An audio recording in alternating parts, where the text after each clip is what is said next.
Dan pernah saya tanyakan kepada Syekh Shalih Al-Fauzan, hafizahullah ta'ala. Ya Syekh, saya bilang, ya Syekh, antum lihat di berbagai penjuru dunia ini, banyaknya perselisihan terjadi di tengah ahli sunnah. Kira-kira sebabnya apa? Kata beliau, sebabnya cuma satu. Sebabnya kata beliau, adamu ta'silil ilm. Tidak ada ta'silul ilm. Tidak ada seorang itu belajar dengan cara yang benar, cara yang kokoh dan kuat. Itu ta'silul ilm namanya.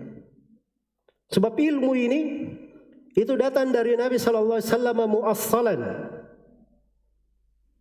Nabi sallallahu alaihi wasallam mengajarkannya dengan metode dan manhaj. Terlihat pada didikan-didikan beliau. Mulai belajar dari mana, cara belajarnya, cara talakkinya, apa yang dia mulai pelajari, kapan dia berbicara, kapan dia tidak berbicara, siapa yang bisa berfatwa, siapa yang tidak bisa berfatwa, itu semuanya ada di dalam pengajaran Nabi sallallahu alaihi wasallam. Karena itu Nabi sallallahu alaihi wasallam bersabda, tasma'una minni wa yusma'u minkum wa yusma'u mimman yusma'u minkum. Kalian mendengar dari saya, kemudian akan datang orang mendengar dari kalian, akan datang lagi generasi setelahnya mendengar dari orang yang mendengar dari kalian. Dibuat ilmu itu bergenerasi, disambung, talakki, langsung ngambil dari guru, face to face ngambilnya. Bukan cuma duduk di internet jadi mufti di alam maya sana. Kalau ada pertanyaan, tunggu dulu, saya buka dulu. Kira-kira ada jawabannya enggak di dalam. Ya. Dia tidak punya dari usul ilmu untuk menimbang. Dan itu tidak benar caranya. Itulah yang menyebabkan banyaknya terjadi perselisihan. Sebab ilmu itu jelas, sumbernya jelas. Kalau dia ambil dari ahlinya, maka ilmu itu akan menjadi sangat jelas, akan mengokohkan. Karena itu para sahabat Nabi sallallahu alaihi wasallam terdidik di atas hal yang sama. Dan sumber ta'silul ilmi itu tidak ada namanya ta'silul ilm dan orang tidak mempelajari akidah as-salaf. Tidak ada namanya ta'silul ilm kalau dia tidak mendalami dari akidah as-salaf. Dan itu ta'sil al-ilm di tengah para as-salaf. Al-Bukhari mengambil akidahnya dari lebih 1000 orang guru. Abu Hatim dan Abu Zur'ah Ar-Razi mengambil akidahnya dari seluruh ulama yang dia jumpai di negerinya. Dan guru mereka lebih 3000. Pengajarannya sama. Tidak ada perbedaan. Itu taksil namanya, memperkuat. Sehingga seorang itu tahu di mana dia berpijak, di mana dia menetap.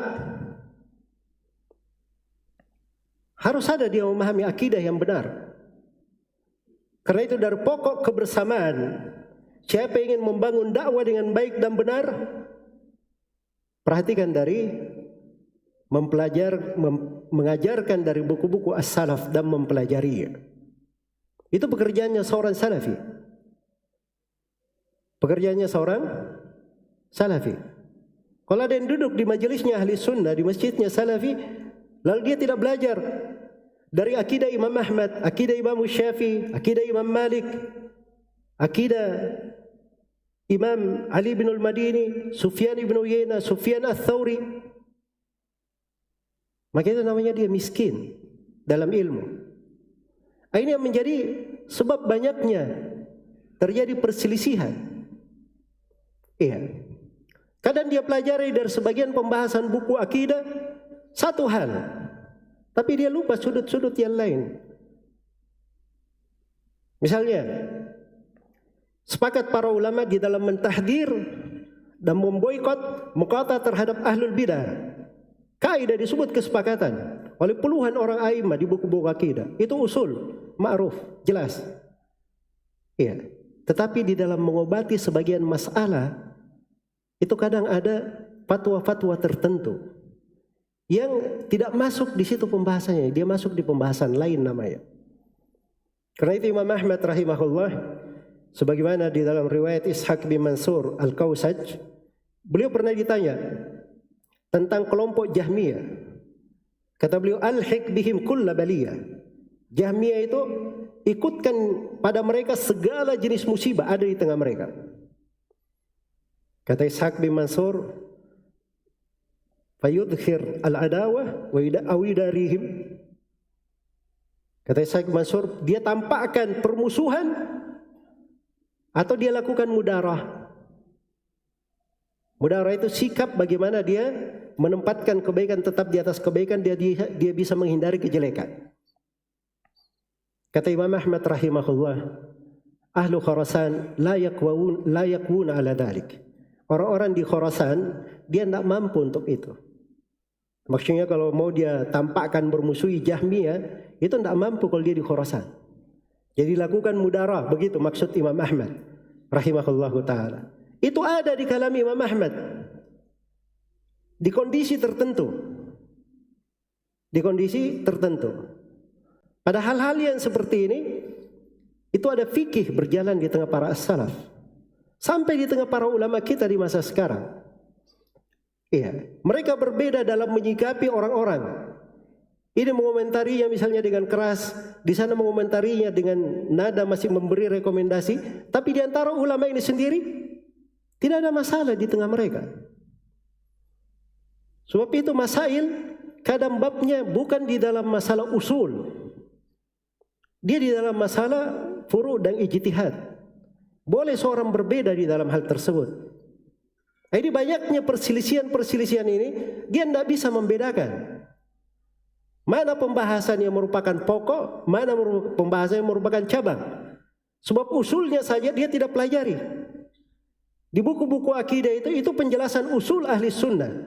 Kalau dia tidak kenal mana usul dari ahli sunnah, dia tidak bisa membedakan antara usul dan apa yang bukan usul. Iya. Kemudian di dalam satu usul dari usul ahli sunnah, itu kadang ada rinciannya di dalam. Dinukil kesepakatan-kesepakatan. Itu perlu dipelajari dari guru. Seorang perlu talaki. Tidak ada istilah baca-baca sendiri di dalam hal tersebut. Itu menjadikan masalah. Kemudian di masa dahulu itu, dari taksil ilmi, seorang ketika dia belajar, dia mengambil ilmu, dia mengambil dari guru yang jelas, orang-orang yang jelas.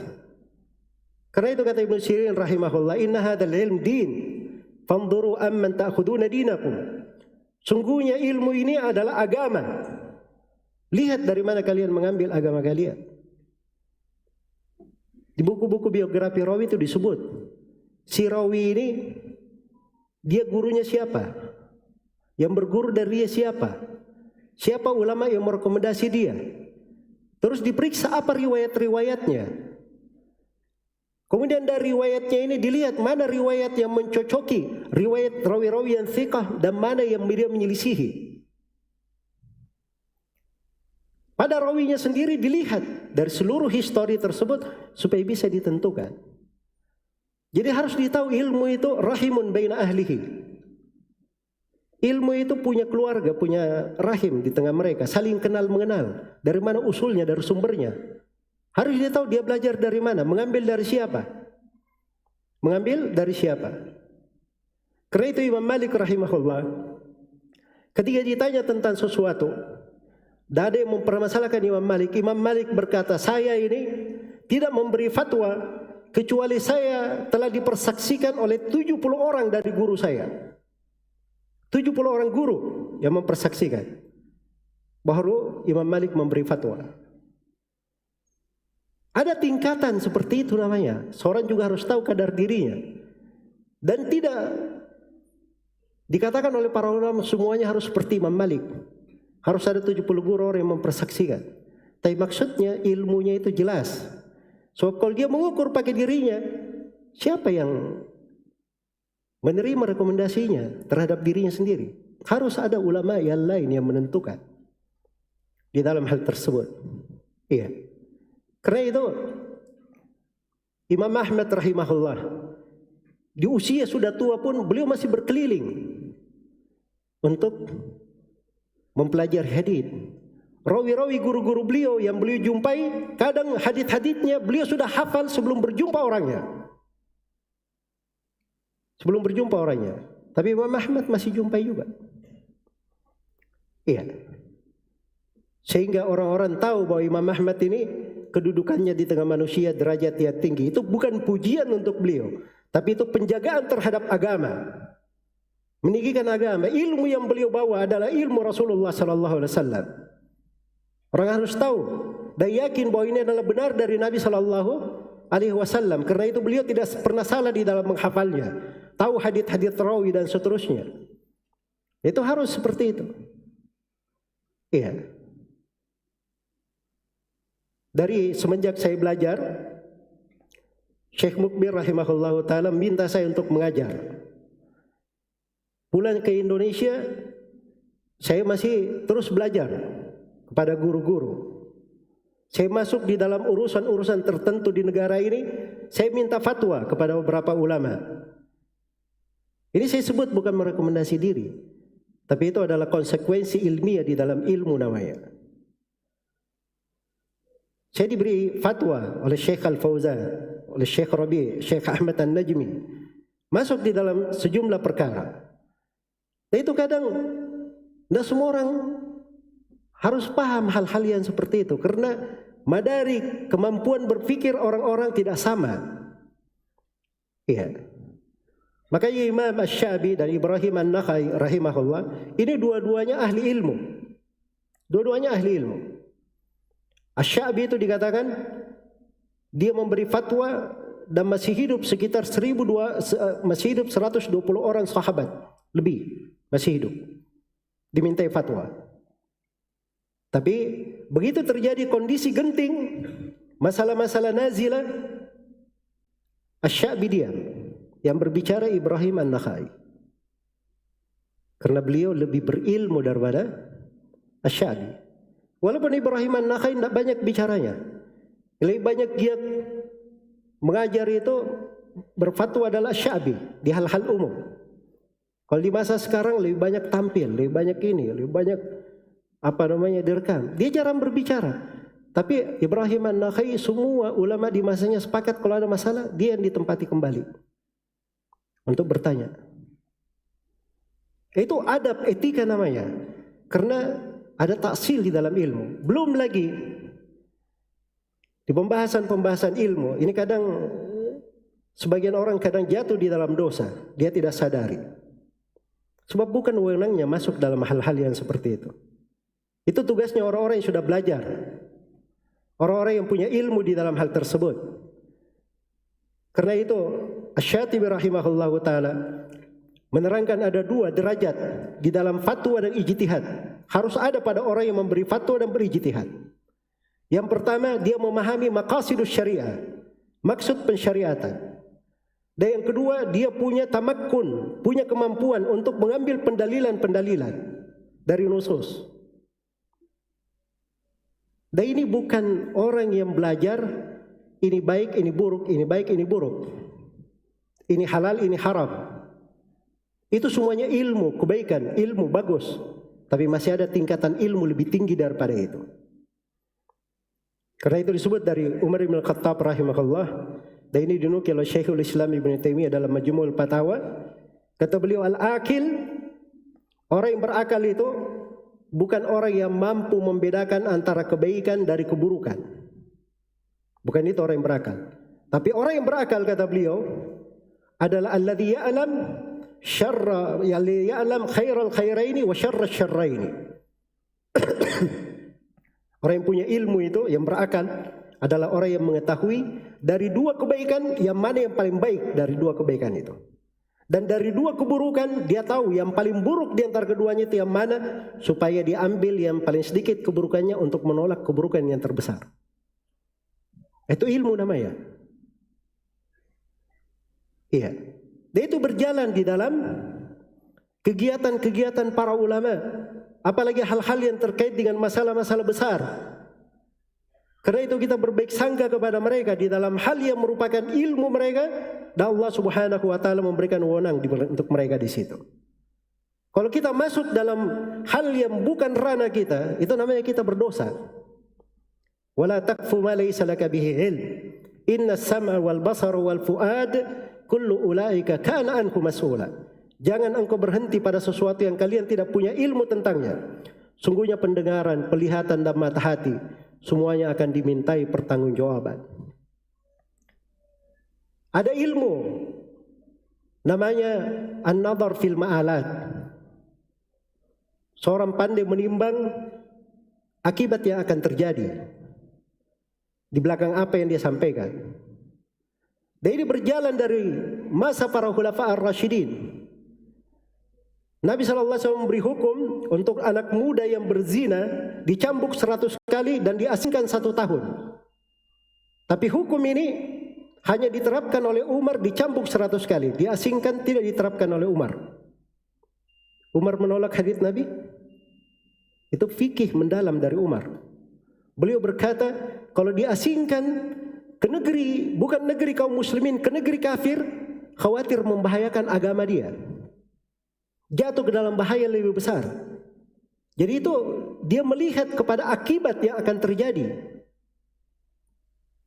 Dan Nabi SAW bersabda kepada Aisyah, ya Aisyah, laula anna qaumaki hadithu ahdin bi jahiliyah la sadamtul Ka'bah wa la ja'altu laha babain.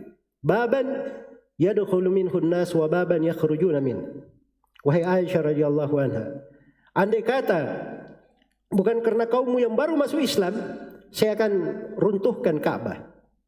Kemudian saya bangun lagi Ka'bah ini di atas pondasi Nabi Ibrahim.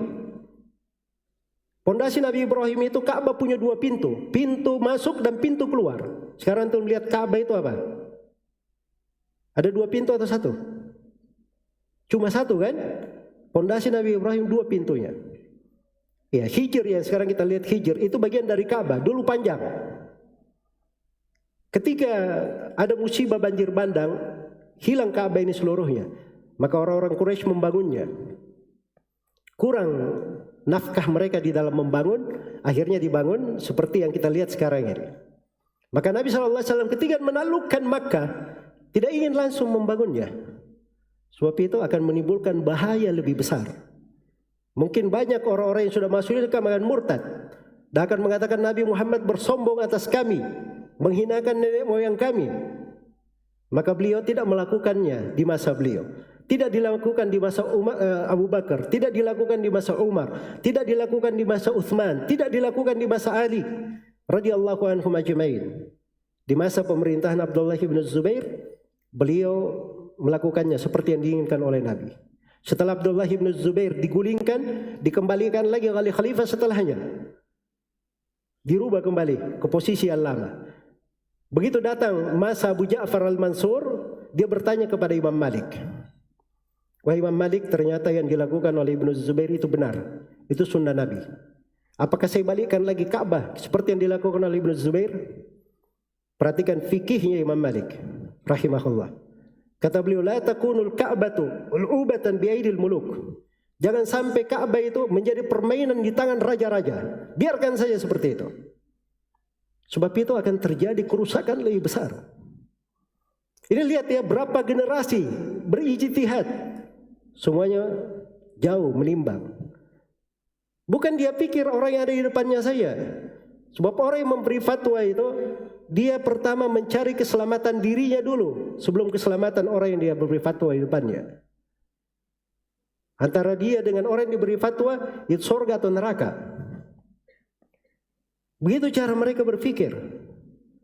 Tapi masalahnya masuk di dalam ilmu, orang-orang yang tidak mengerti hal-hal yang seperti ini lancang terhadap para ulama, lancang terhadap ahlul ilm, masuk ke dalam perkara-perkara yang bukan urusannya. Dan ini akan mengganggu dia sendiri, merusak dia sendiri, memalingkan dari hal yang baik. Karena itu kadang saya berkata kepada sebagian ustaz bahwa kadang sebagian perselisihan terjadi di tengah ahli sunnah. Saya katakan itu dari dosa kita juga. Mungkin kita kurang di dalam mengajarkan tauhid. Mungkin kita kurang di dalam membenahi diri kita dengan taksil ilmu yang bagus. Iya. Padahal ini adalah dua kewajiban bagi orang yang berdakwah di jalan Allah Subhanahu wa taala. Mudah-mudahan apa yang saya sampaikan ini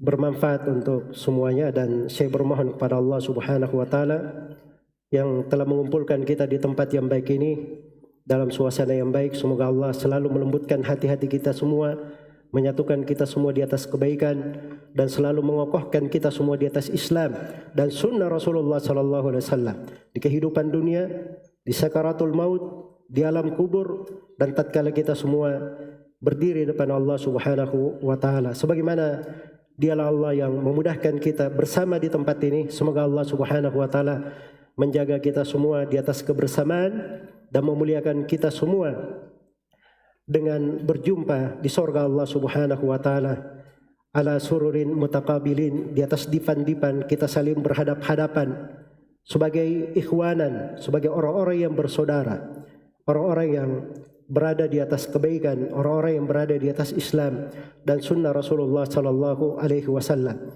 Sebagaimana saya bermohon kepada Allah Subhanahu wa taala, semoga Allah menjadikan kita semua sebagai kunci-kunci yang membuka kebaikan dan sebagai penutup-penutup pintu kejelekan. Dan semoga Allah Subhanahu wa taala menjadikan kita semua sebagai orang-orang yang berberkah di tengah manusia. Di mana ada langit yang meneduhi, di mana ada bumi yang dia pijak, dia adalah orang yang menjadi pembawa keberkahan di tengah manusia, sebagaimana Allah jadikan Nabi Isa alaihi salam, wa ja'alani mubarakan aina ma kuntu, dan saya dijadikan oleh Allah Subhanahu wa taala sebagai orang yang berberkah dimanapun saya berada.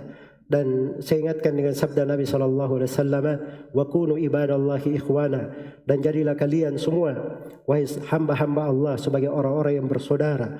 Ketika Nabi SAW mengutus dua orang sahabat ke Yaman, beliau berkata kepada keduanya, kata beliau, yassira wa la tu'assira, basyira wa la tunaffira, wa tatawa wa la takhtalifa. Hendaknya kalian mempermudah, jangan kalian mempersulit. Hendaknya kalian memberi kabar gembira, jangan kalian membuat orang lari. Dan hendaknya kalian berdua saling pengertian, dan jangan kalian berselisih. Dan semoga Allah Subhanahu wa taala selalu membimbing kita semua kepada ilmu yang bermanfaat, amalan yang salih. Innahu waliyyu dzalika wal qadiru alaih. Wallahu taala alam. Subhanakallahumma wa bihamdik, asyhadu an la ilaha illa anta, astaghfiruka wa atubu ilaik. Walhamdulillahirabbil alamin.